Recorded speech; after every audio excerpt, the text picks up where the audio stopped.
On this week's On the Media, as funding for research hangs by a thread, some academics are worried about what has already been lost. The time has come to reclaim our once great educational institutions from the radical left, and we will do that. The Trump administration has now frozen more than $2 billion in federal research funding.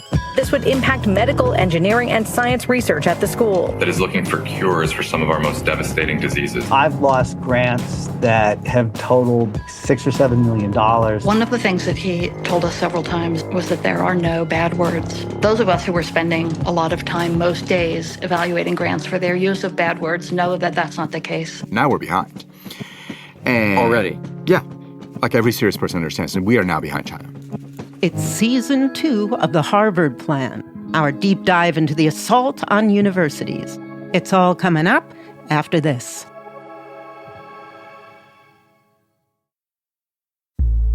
From WNYC in New York, this is On the Media. I'm Michael Lowinger. And I'm Brooke Gladstone. In the Trump administration's pressure campaign on universities, one of the most potent weapons has turned out to be something a lot of people never thought of as a weapon at all: grants to study deadly illnesses like colon cancer. Here's our cell culture room.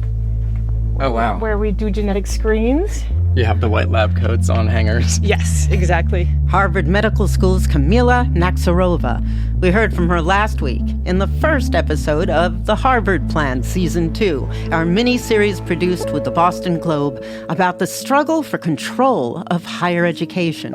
For Naxarova, the cuts to grants are threatening her ability to keep her lab open. And it was unclear what would happen. Would we just have to fire people overnight? Would we have to stop doing everything? Or would there be some sort of help? The Trump administration is wielding the funding cuts as a weapon, turning its adversaries' strength, cancer and obesity research, medical breakthroughs, into a weakness, exposing how dependent some schools have become on government dollars. The bulk of that money flows through one place, the National Institutes of Health. Ilya Meretz, reporter and host of the Harvard Plan, takes it from here. Think about a teacher who made a difference in your life. Did you stay in touch, visit them, maybe send a Christmas card? This story is about a teacher and student who went so much further than that. The student was so inspired by the teacher, he followed in his footsteps, got the exact same academic degrees, then entered the same field. Then they worked together closely. They wrote papers, did research, got grants. For decades, it continued this way. And then something changed. The country changed, and the younger man and the older man found themselves no longer colleagues. They became adversaries in a big, big fight. A fight that is still raging today. At stake are billions of dollars, academic freedom, and the future of science. The older man is the president of Harvard University, Dr. Alan Garber. He's intelligent, kind, mild-mannered to the point of being a little boring. The use of data to think about problems. And my dissertation was actually on antibiotic resistance. The younger man is anything but boring and not at all shy. Joining me now, Dr. Jay Bhattacharya, Stanford University Joining me now is Dr. Jay Bhattacharya. For the past 5 years, Dr. Jay Bhattacharya has been a fixture on podcasts and Fox News. Sir, thank you for having me.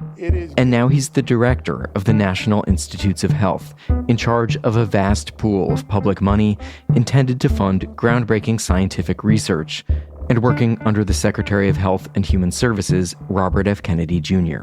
It is an honor and a privilege to be able to introduce and recommend to you Dr. Jay Bhattacharya to be President Trump's nominee for the director of the National Institute of Health. Jay Bhattacharya was introduced in that hearing by a senator.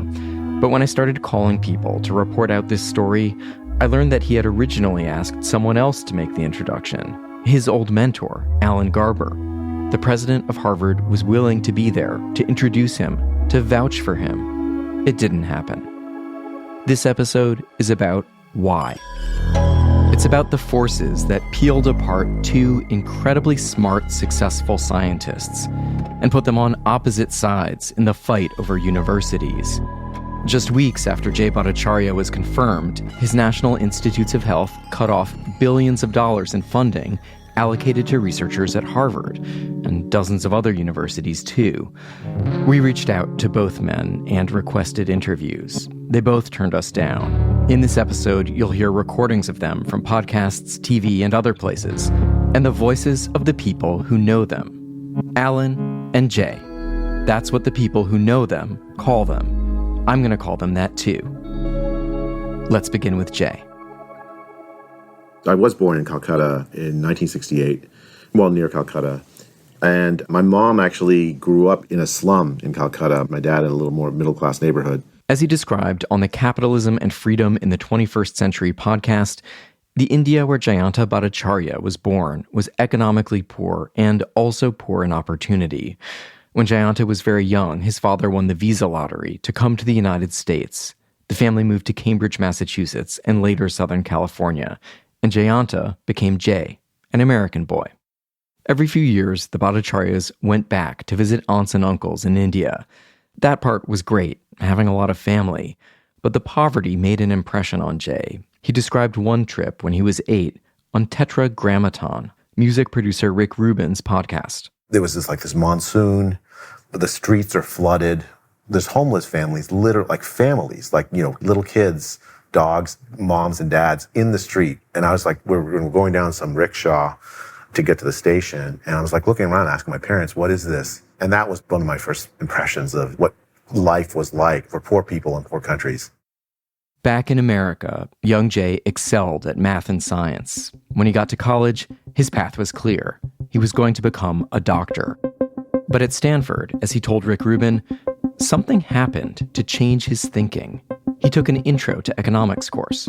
I took it and my brain just lit up. It was okay, you can use the math and statistics methods that I thought would be useful for science to ask questions about how people live, how people make decisions when there's scarcity, which is all the time.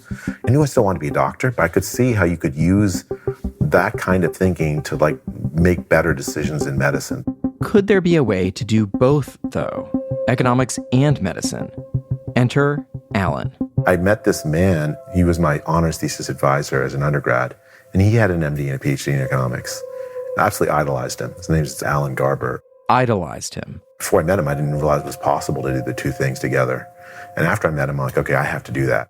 It takes some imagination to hear what it was about Alan that captivated Jay. And the trend, which is not statistically significant, actually showed a slight increase in mortality with treatment. I found this cassette recording of Alan from 1994, speaking to a women's health research seminar.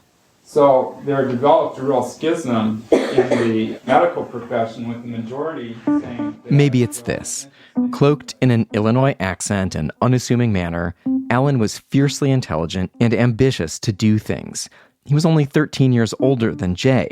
2 advanced degrees, professor at a top college, and, oh, by the way, a practicing physician, too. He had a great way of setting the patients quickly at ease, often with a smile or a little joke. This is Dina Bravata, another one of Alan's mentees. When she encountered him in the 1990s, it was at the Veterans Administration Hospital in Palo Alto, where Alan saw patients. Dina Bravata was in training. Many of the men who came in had served in Korea or Vietnam. In addition to common ailments like diabetes or hypertension, they bore the scars of war. So PTSD, even Agent Orange exposure, these were very, very common issues. As the internist, Bravata would be the first to meet with a patient. Then she'd bring her notes to Alan, who was the attending physician. He would often ask one pointed question that would get to the heart of the matter of course, the most important thing for the patient that I had neglected to ask. What would you say you learned from Alan Garber specifically? Well, he was my first role model in the trenches, if you will. I hope that I learned from him to be kind, to bring the full measure of one's intellect and training to each patient encounter, and to try to bring one's sense of humor, perhaps, as well. Alan thrived on being a doctor and a professor. You could do both. But here, Jay's path diverged from Alan's. By the time he completed medical school, Jay found he had lost interest in seeing patients. Again, here he is on the Capitalism and Freedom in the 21st Century podcast. Every time I would do medicine, I would feel like I was missing doing research. I didn't want to feel like I was only half-heartedly doing it, whereas I was wholeheartedly really interested in research. And so instead of completing a medical internship and getting licensed like his mentor Alan, Jay goes to work at a think tank, the Rand Corporation in Santa Monica. And he starts mentoring others. Amitav Chandra arrived as a summer intern interested in labor economics. As he recalls, Jay invited him on a walk along the beach and tried to persuade him healthcare economics was the next big thing. He didn't have to do that for me. He didn't know me at all. Later, towards the end of the internship, Chandra presented the fruits of his research to the Rand economists. More than anyone else, Jay showed he cared. I mean, he was completely immersed in the research for an hour and a half. I mean, he pushed me in a way that nobody else in that room pushed me. He really wanted to understand where what I was doing broke down. It's not that he didn't believe it. He just wanted to understand, like, okay, you're making this assumption. What if you had made this other assumption instead? Chandra went on to become a health economist at Harvard. Meeting Jay, he told me, was decisive. Jay didn't stay long at Rand. In 2001, Alan hired him to be a professor at Stanford. The two men were now truly colleagues. This is the period when they do the most research together, often with other academics as well. They tackled the big devils in American healthcare: cancer, aging, the cost of prescription drugs. Again and again, they found ways to work together. There's a handful of these very special people in the world, and you can count them, like people who will sit down and spend hours and hours with you helping you be a better scientist without regard for how you are actually going to help them, right? That makes Alan and Jay extremely special. The other dimension of specialness that's shared by Alan and Jay is they are not ideological about answers. They're extremely data-driven and empirical about answers. And you can get both of them to change their mind, which is the third dimension of them being special. Because there are some people who care about evidence, who will mentor other people, but they're not going to change their mind. In 2011, Alan was recruited to become provost at Harvard, chief academic officer, really, the number 2 there. He left California, but he kept Jay in his life. Alan had just obtained an NIH grant to study rising Medicare costs. He brought on Jay as a collaborator. The project lasted 5 years and took in several $1 million, ending only in 2016. I very much doubt either Alan or Jay had any inkling Jay would one day lead the NIH and what that would mean for Alan. People who knew Jay then say he was a consummate professor, committed to classroom debate and scholarly discussion in the pages of academic journals. He was not looking to get famous or climb any ladder. Then, the pandemic came, and everything changed. This is episode 2 of The Harvard Plan. More after the break. Stay with us. On the Media is supported by BetterHelp, committed to making mental well-being a priority and offering support in taking on everything life demands, with therapists available to communicate via video, chat, or phone at betterhelp.com/public. And by Progressive Insurance, presenting Progressive's Name Your Price tool, which shows customers coverage options that fit their needs. More at progressive.com or 1-800-PROGRESSIVE. Price and coverage match limited by state law. This is On the Media. I'm Ilya Meritz, host of The Harvard Plan, a collaboration between OTM and the Boston Globe. To recap, we've met our 2 protagonists, the doctor economists Alan Garber and Jay Bhattacharya, 2 men whose careers seemed destined to follow a similar trajectory until the arrival of a deadly, fast-spreading illness that came to be known as COVID. Here with me, Dr. Jay Bhattacharya. Dr. B, I think you were probably on the show, I don't even know how many times, like 40 times during COVID, 50 times. In March of 2020, President Trump declared a national emergency due to the pandemic. From the start, Jay saw things differently from much of the public health establishment, which urged lockdowns and moving life online. To Jay, there was so much we still did not know about the disease, like how many people had contracted it without even knowing it. Just after lockdowns went into effect, Jay co-wrote an opinion piece in the Wall Street Journal, arguing that there wasn't enough evidence for the virus's lethality to justify stay-at-home orders. Then, he and some colleagues pulled together an analysis of data from Santa Clara County, where Stanford is located. They concluded a lot more people had already had COVID than was known, meaning the disease really was less dangerous than the authorities were saying. In October 2020, after a little over 6 months of lockdowns, Jay and two other scholars came together to issue a manifesto. They did this at the headquarters of a libertarian think tank in Great Barrington, Massachusetts. The Great Barrington Declaration called for something radically different, which they called focused protection. For most people, there should be a return to in-person living. Herd immunity would provide enough protection, while the elderly and vulnerable could quarantine and get vaccines once they became available. This is the saner approach, the more moral approach, the more scientifically based approach. Within days, Jay and the other two authors were invited to meet with two Trump appointees, including the then Secretary of Health and Human Services. Trump World had begun to embrace the Great Barrington Declaration. But the public health establishment was appalled. Dr. Ashish Jha used to work under Allen at Harvard School of Public Health and went on to advise the Biden administration on COVID policy. He's now the dean of the School of Public Health at Brown. I had very strong disagreements with that piece. I thought it was really ill-timed that it came out a month before vaccines were available. I mean, the idea that, you're going to kind of lift all restrictions, just let everybody get infected a month before vaccines come out just doesn't make any sense. But lately, there's been a recognition by Jha and others that the declaration probably got some things right, too. He was pushing for schools to open in a way that a lot of people weren't, and I thought that was smart and good. Still, for Jay, his outspokenness came with professional consequences. Within Stanford, where he still taught, Jay was blocked from giving a talk about the declaration, he says. And then, as he told Rick Rubin, he was investigated by the school. It felt like an inquisition. They're asking me about 1,000 questions about my motivations. He kept his job. Stanford never answered our questions about that. Jay's feeling of being picked on, disrespected, was amped up when emails surfaced in a Freedom of Information request, showing the then director of the NIH, Francis Collins, referred to Jay and his Great Barrington allies in an email to his colleague Anthony Fauci as fringe epidemiologists, and urged a quick and devastating published takedown.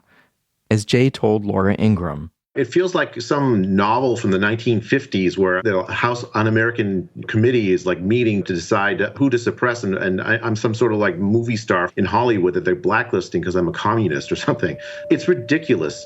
If we had an open discussion, the lockdowns would have been lifted much earlier because the data and evidence behind them was so bad.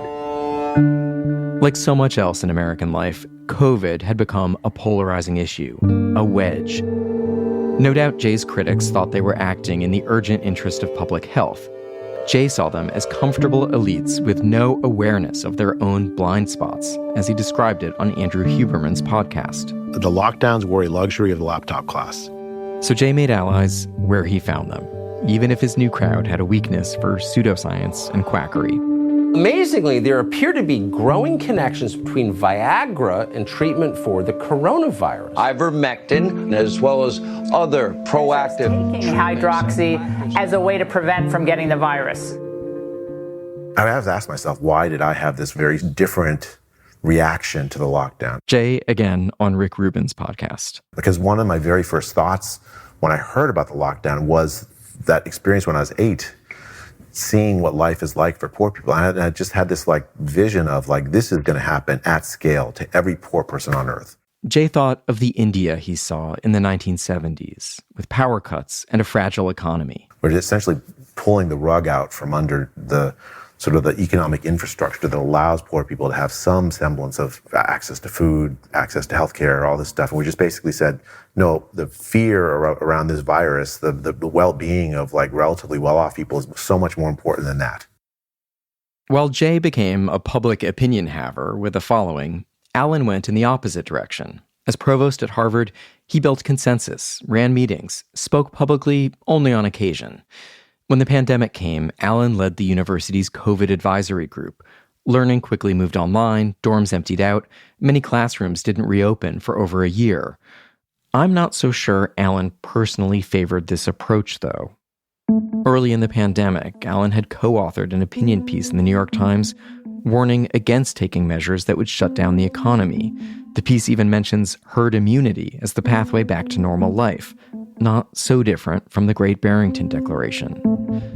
But the policies Harvard adopted were in line with what public health authorities recommended. A couple years later, as Harvard entered its worst leadership crisis in years with its first black president under withering attack, Allen remained as provost, embodying continuity. My name is Claudine Gay, and I'm the president of Harvard University. It's an honor to be here today. And when that new president was hauled before Congress and questioned by Republican Elise Stefanik, Allen sat directly behind her. Let me ask you this. You are president of Harvard, so I assume you're familiar with the term intifada, correct? For over 5 hours, he occasionally nodded at something or other she said, but betrayed very little emotion. A call for violent armed resistance against the state of Israel, including violence against civilians and the genocide of Jews. Are you aware of that? That type of hateful speech is personally abhorrent. The hearing was ostensibly about the campus reaction to Hamas's attack on Israel, but there were all kinds of pent-up complaints about how college had changed. It was ideologically rigid, lacking conservatives, lacking the capacity for debate. Diversity, equity, and inclusion programs were a waste of time. Within a month of the hearing, Gay was out of the job, and Allen became Harvard's acting leader. At the end of 2024, he was sworn in as Harvard's official, actual president. This is the moment for many people when Allen first came into focus. He grew up in a small Midwestern city. His father had a liquor store. He was raised Jewish and is observant. He graduated from Harvard College, class of 1976. In true all roads lead back to Harvard fashion, Allen's year also included Robert F. Kennedy Jr. and John Roberts, now Chief Justice of the Supreme Court. So I got to know Allen when, actually just before he came to Harvard, he was still at Stanford. Dan Lieberman is a professor of evolutionary biology and Allen's longtime running buddy. Allen had read some of Lieberman's academic work and got in touch. And he had had some running injuries, and I've published a lot on the biomechanics of running. So we had lunch somewhere in the square and talked about running. And then I invited him to come to my lab so we could study his gait. I have a fancy treadmill and all this fancy equipment. And you said study his gait, how he runs. Yes, his running gait. And because he had some injuries, so after we had this lunch, he came to my lab, and I found out that he was hitting the ground really hard. Once you start thinking about Allen running long distances, concentrating on modifying his stride, the parallels to his current predicament are almost too tempting. Lieberman told me that on one of their runs years ago, Allen suggested he pick up a book about Stoicism by William Irvine, and he did. Lieberman sees Allen's low-drama, analytical approach as the key to how he handles most challenges, including the government's pressure campaign right now. He's not very emotional about the crisis, which is a really very serious crisis. He's just very much focused on the facts, like what's going on and what to do. A lot of people who know Allen talk about him this way. But surely rationality will only get you so far in a world where the old rulebook has been tossed out. I prodded Lieberman to help me think this thing through. How does someone like Allen, who has lived his whole adult life in the halls of the academy, deal with an aggressive antagonist who has no respect for rules or established precedent? Knife to a gunfight. You know what I mean. I mean, a lot of norms have been broken. I think the most basic norm that's been broken is essentially the golden rule, to treat others as you would have them treat you. And right now we're in a world where people are quite happy to ignore that in all kinds of levels. And I would say that this particular fight is just one of them. The winds were changing direction fast at the moment Allen became Harvard president. A lot of the stuff that had been built at Harvard when he was provost was now being undone. The Faculty of Arts and Sciences dropped diversity statements. The DEI office was renamed. Harvard adopted an institutional voice policy, other places call it institutional neutrality, to put an end to the expectation that Harvard speak about the pressing social issues of the day. There were revised policies on student protest and discipline. Plenty of people at Harvard were unhappy with these changes. Because he is so precise, so guarded, so cautious, because he works by consensus, it's hard to say whether the new order more closely reflects Allen's actual view of how universities should be. But all of this was poor insurance against what was coming. That's after the break. This is episode 2 of The Harvard Plan. On the Media is supported by Swan Auction Galleries, an auction house of collectors for collectors since 1941, offering live in-person auctions in New York City and online live bidding from afar. Swan Auction schedule is available at swangalleries.com. And by Seed.com. Seed's DS-01 is a 24-strain 2-in-1 probiotic and prebiotic engineered to survive digestion, support healthy regularity, and promote whole body health. Learn more at seed.com/public.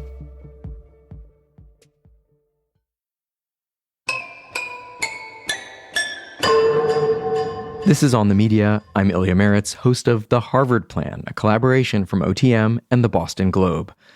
As the 2024 presidential race took shape, Harvard was changing, but slower than the speed of politics.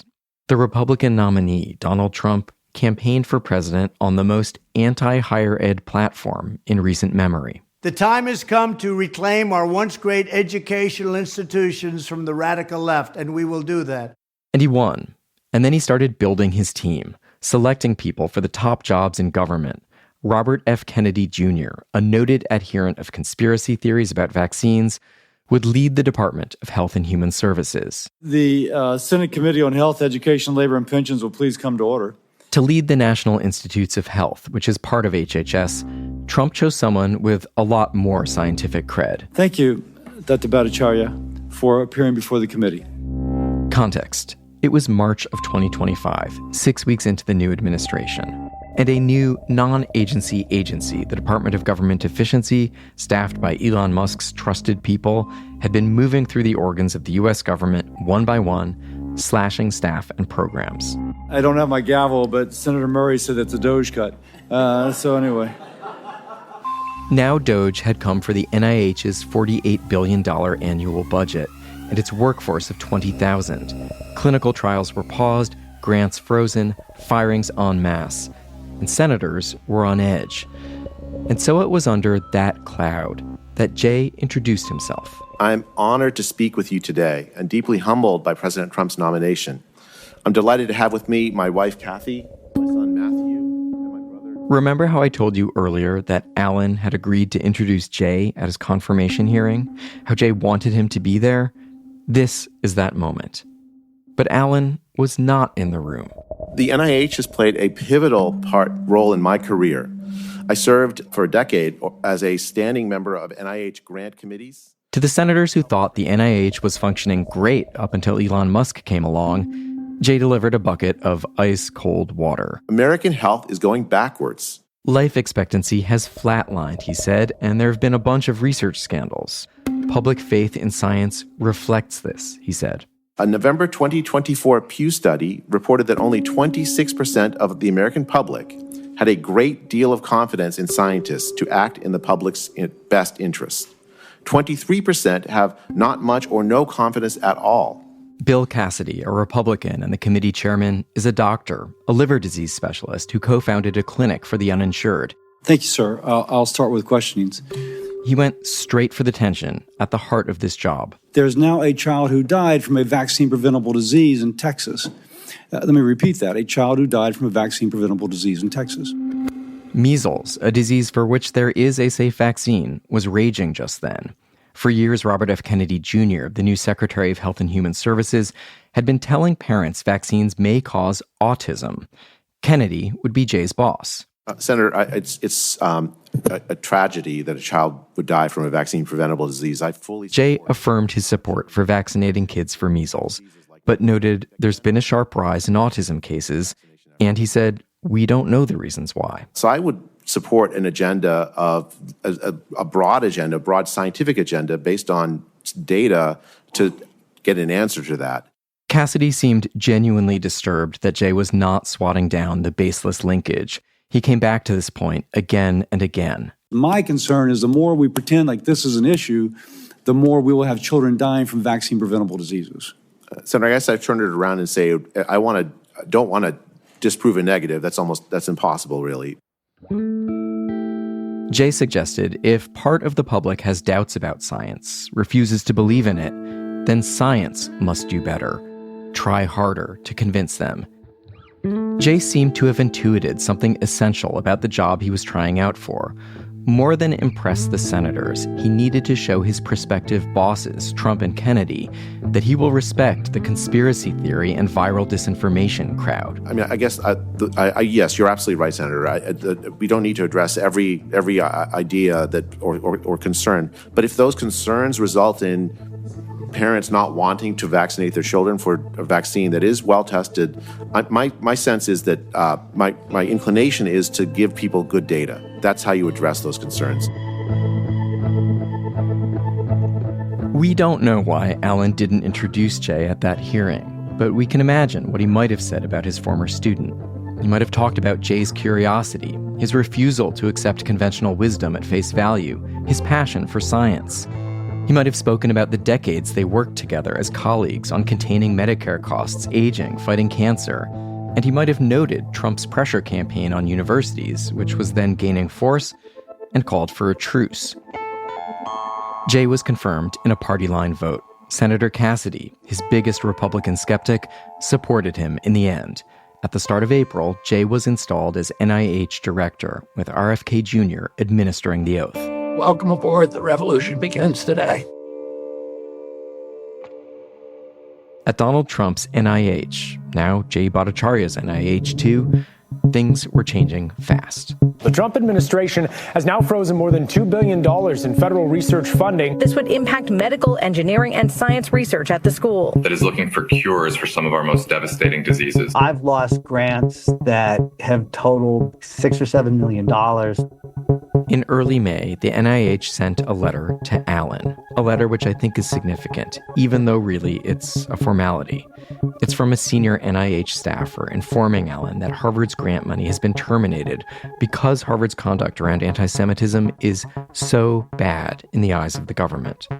Still, the penultimate paragraph offers Allen one thin reed of hope. He could appeal the decision directly to Dr. Jay Bhattacharya, director of the NIH. I wonder what Allen thinks when he gets that letter. Again, Dr. Ashish Jha. He knows both Allen and Jay. I described the contents of the letter to him. I don't know for sure, but I know how Allen's going to behave. Allen's going to send it to his lawyers, and they're going to write up the letter, and he'll be very formal. But Allen's also a human being. There's got to be part of him that's got to be struggling with this. True to form, Allen responded calmly, rationally, when he was asked about the cuts on NPR. Do you really want to cut back on research dollars? There is a lot of actual research demonstrating the returns to the American people have been enormous. So that's Allen. And Jay is a fundamentally good guy. And he has got to be, when he's lying in bed, going to sleep, he's got to be thinking about, like, how much longer do I tolerate being in a place where I'm going after my friends and who are great researchers and great institutions? One reason I wanted to talk with Ashish Jha is that, like Jay, he's a scientist who went to Washington. He became President Biden's COVID response advisor. What happens when doctors and health economists go to Washington, particularly people who haven't been involved in politics? Yeah. It's a steep learning curve, and you got to learning real fast. I spent a lot of time trying to think about where are my lanes of influence? How do I move policy? What do I care about? What are battles that I'm willing to have? What are battles I'm willing to lose? I picked battles that I thought were really, really important. And then I use all of my connections, my relationships to figure out how to get the things that I wanted to get accomplished. It's hard. It's a steep learning curve. In his confirmation hearing, Jay laid out his goals for the National Institutes of Health. He wants to fund more early career scientists, more moonshot research. He says for too long, the agency has been too careful, favoring incremental projects instead of big leaps. Jay actually co-wrote a whole paper about this back in 2020. So those are his priorities. They may or may not be his boss's priorities. His direct boss, RFK Jr., doesn't believe in germ theory, doesn't believe in vaccines. Yeah. Believes a lot of stuff that probably Jay, from his own experience and training as an academic, disagrees with. Yeah.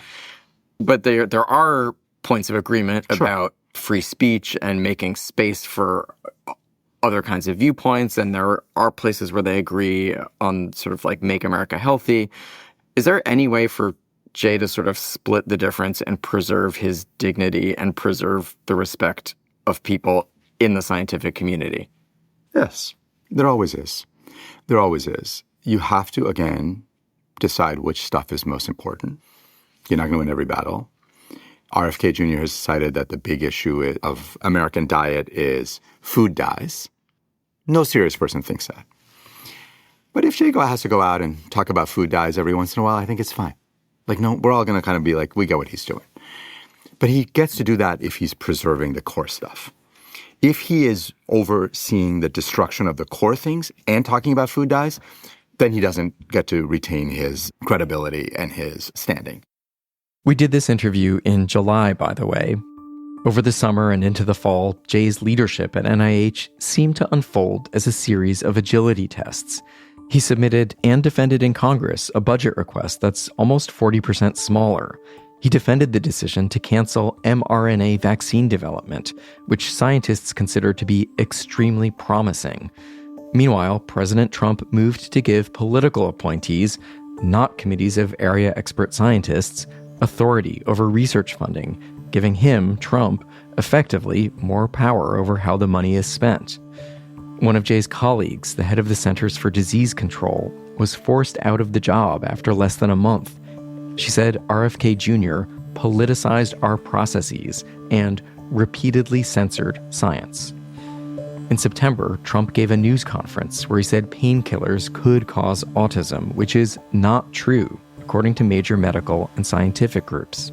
With Tylenol, don't take it. Don't take it. Look to Trump's right side. Jay is there, beside his boss, RFK Jr. They're there for over an hour.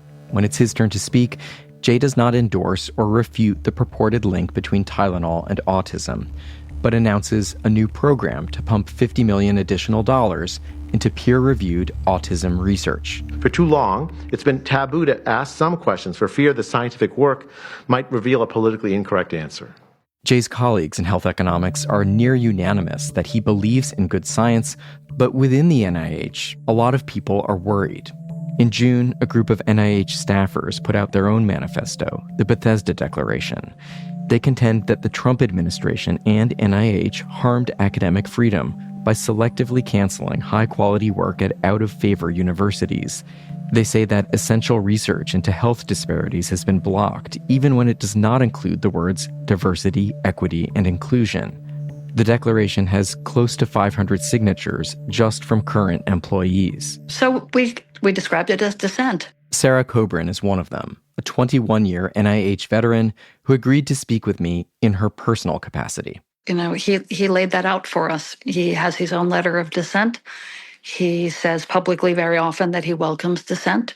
And so he said specifically in our letter and even in the email that accompanied the letter, we hope you welcome this dissent.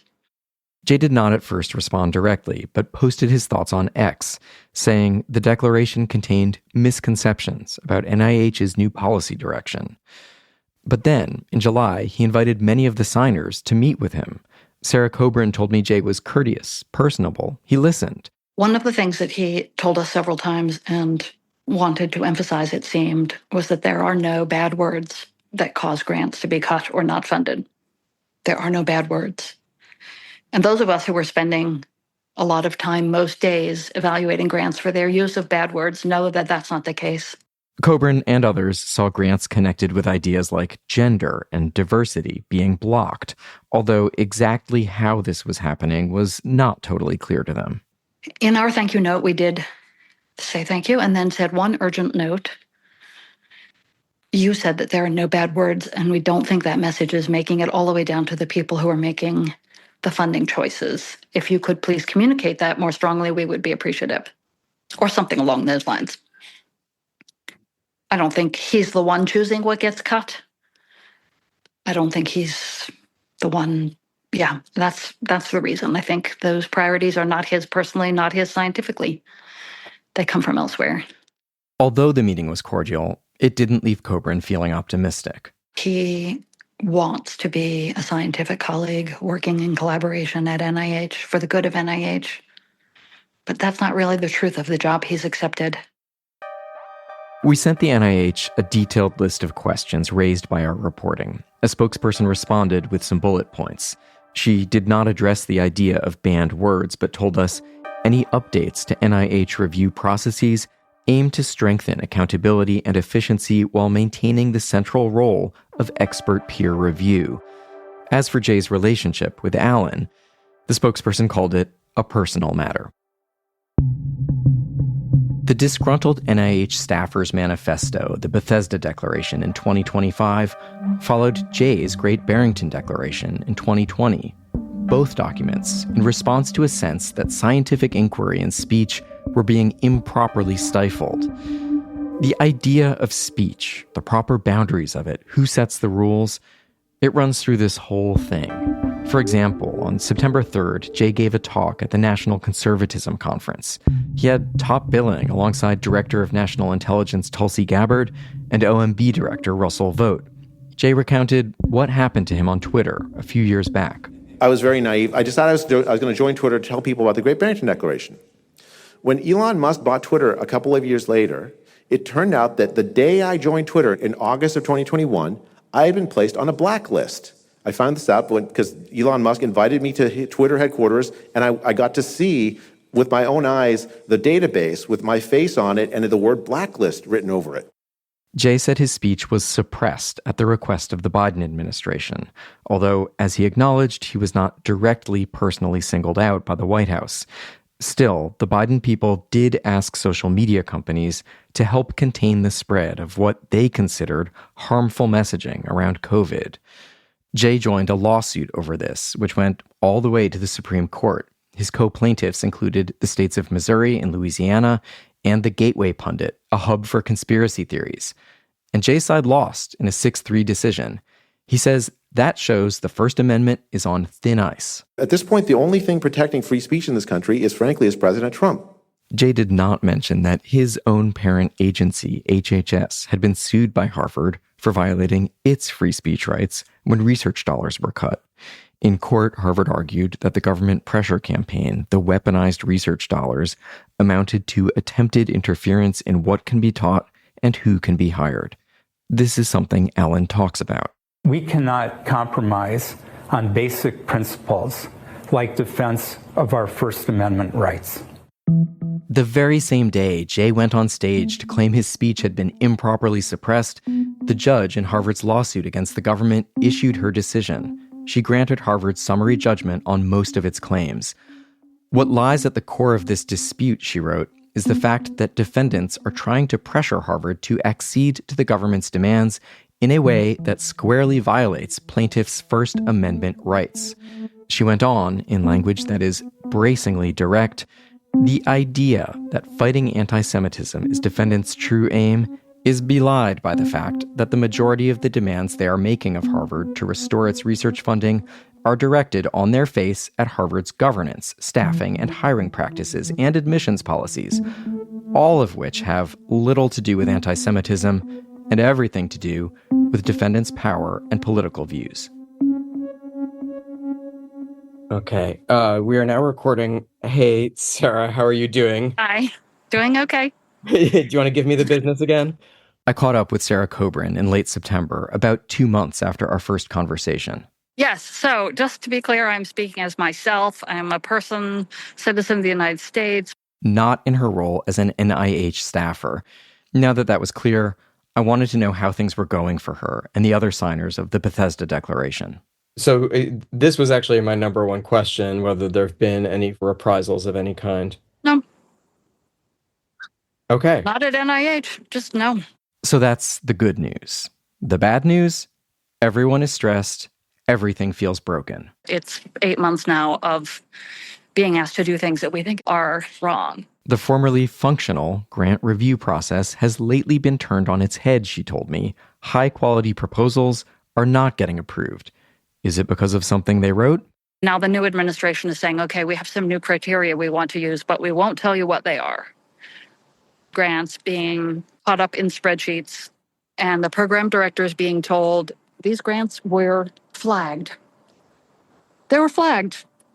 And we don't want to tell you what search terms we used, and we don't want to tell you what it is that we want to cut.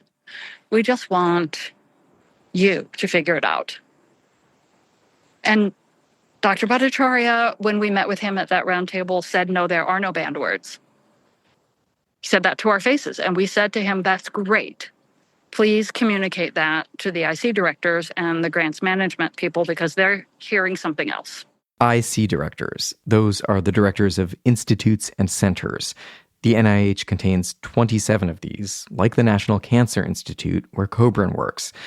They're supposed to be reviewing grants, funding science, but with no formal list of banned words, it's all guesswork. So we are between a rock and a rock and a rock. A judge has said it's illegal to do it. Our leadership is telling us we have to do it. Our boss is telling us it doesn't exist. Jay said science should not be partisan. Coburn told me any scientist applying today for federal money would have to have an acute sense of the Trump administration's politics rather than relying on traditional scoring by a committee of scientists. So people won't be able to have a sense, oh, I got an excellent score. No. The score is only going to be one piece. That's the peer review result. And that the ultimate decisions will be made by the presidential appointees, who are now numerous within NIH and many more numerous than in the past. We used to only have 2. Now we have dozens. I thought about Kamila Naxarova, the Harvard cancer researcher we met in the last episode. She told us back in July that she is prepared for her current NIH grants, which were recently restored by court order but could be challenged again. She is prepared for these grants to potentially disappear and never come back. I think I could live with that. I would just work really hard and write new ones, somehow make it work. But then you think about what else could happen. Maybe a budget cut. Okay, so that would be bad. Then this means you would have to write even more grants and do an even better job. Maybe you could still get funded. I could live with that too. But then it sounds like they're trying to make further changes to the system where not only are the grants reviewed now, but then there is some political appointee that looks at them and that can decide, based on, I don't know what criteria, whether they're in the national interest or not. Science moves at its own speed, ignorant of the rhythms of politics. We can only do the work if we can do it for a long time. Otherwise, there's no point in even doing it.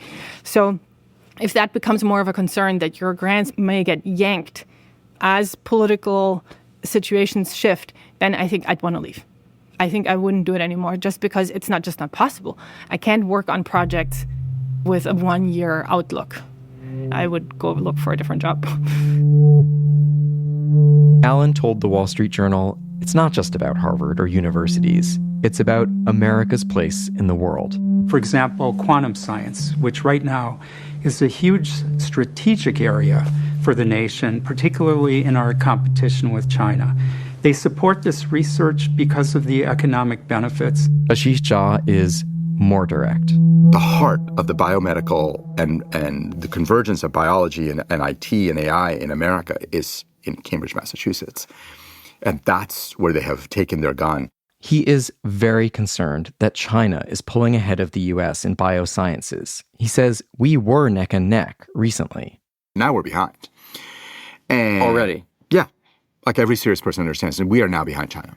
Time is running out for the United States to hold its own against a rising China. Time is also running out for colleges and universities to settle on a strategy to defend themselves. Time is running out for Alan Garber to preserve everything Harvard is and has built. And time is running out for Jay Bhattacharya to leave the kind of mark he wants to make on American science. This is the most self-destructive move I've seen an administration do. And Jay is at the heart of that self-destructive behavior. Jay must know this. He must understand this. If he has credibility, which I believe he does, and if he has integrity, which I believe he does, he has got to wrap this battle up quickly and move forward with getting America back on track. Because otherwise, generations of people will look back and not blame just Donald Trump and RFK Jr., but Jay Bhattacharya on overseeing the great American loss to China. Coming up on the final episode of the Harvard Plan Season 2, what if there were a way to ensure that critical research does get funded? The Trump administration is proposing a science grants fast lane for universities that sign on to its vision for higher ed. The compact lists things that I think are I don't actually find them controversial. We meet the Trump advisor behind what they're calling the compact. Merit-based admissions, merit-based hiring, grade inflation. These are the types of things that I don't feel like are partisan. They are actually just defining the necessary elements to a strong relationship. That's next week. The Harvard Plan, Season 2, is reported and written by me, Ilya Meritz. The series is produced by On the Media's Molly Rosen. It's edited by Kristen Nelson, head of audio for the Boston Globe, and Katya Rogers, On the Media's executive producer. Mixing and original music by Jared Paul. Tom Colligan is the fact-checker. Thanks to the Boston Globe's editor, Nancy Barnes, and to Ryan Huddle for episode art. And thanks to Jasmine Aguilera and Valentina Powers. I'll see you next week for episode 3 of The Harvard Plan. This is On the Media.